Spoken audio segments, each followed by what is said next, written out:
আসসালামু আলাইকুম ফ্রেন্ডস, আশা করি সবাই ভালো আছো। তো এই যে নদীটা দেখতে পাচ্ছ সবাই, এই নদীটার নাম ধলেশ্বরী নদী। এটা ঢাকা জেলার সাভার থানাধীন হেমায়েতপুর এবং সিংগাইর থানার মাঝামাঝি দিয়ে মাঝ দিয়ে অবস্থিত। এই নদীর নাম ধলেশ্বরী নদী। এই নদীতে ছোট বড় অনেক লঞ্চ, ট্রলার, স্টিমার চলে। বর্ষা মৌসুমে অনেক পানি এখানে থাকে। বর্তমানে এখন অত পানি নাই, সামনে বর্ষা মৌসুম, এখন গ্রীষ্মের সিজন, পানি তাই কম। তো এই নদীর পাশ দিয়েই অনেক শিল্প প্রতিষ্ঠান গড়ে উঠেছে। এই নদীর উপরেই একটি সেতু নির্মাণ হয়েছে। সেতুটির নাম শহীদ রফিক সেতু। তো অনেকে এই সেতুটাকে সিংগাইর ব্রিজ নামেও চিনে।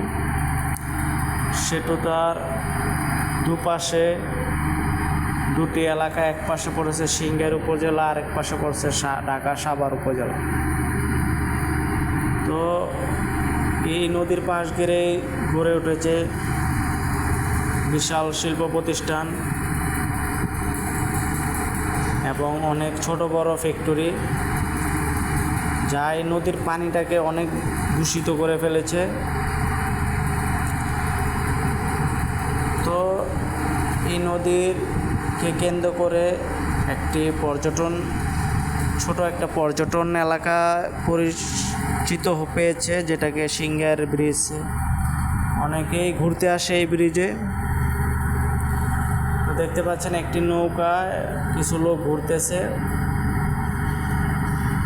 তারপর আপনারা অনেক দূরে যে বিল্ডিংগুলো দেখতে পাচ্ছেন, এটা হলো ট্যানারি শিল্পনগরী, যেটা আগে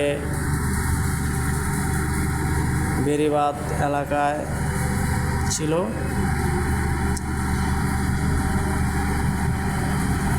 ঢাকার ভিতরে ছিল, এটা হস্তান্তর করে এখানে নিয়ে আসা হয়েছে। এই ট্যানারের অনেক বর্জ্যই এই পানির ভিতরে পড়ে, যার কারণে এই পানিটা আরও বেশি ভালোভাবে দূষিত হয়েছে। তো আমরা চেষ্টা করব নদীকে বাঁচাতে। নদীর পানি দূষিত হলে এই পানি থেকে অনেক রোগ জীবাণু ছড়ায়। আমরা সবাই সচেতন থাকব যেন এই নদীর পানিটাকে কোনোভাবে দূষিত না করা যায়। তো আজকে আমরা এ পর্যন্তই ভিডিও করলাম, সামনে আরও দেখাবো। সবাই ভালো থাকবেন, আল্লাহ হাফেজ।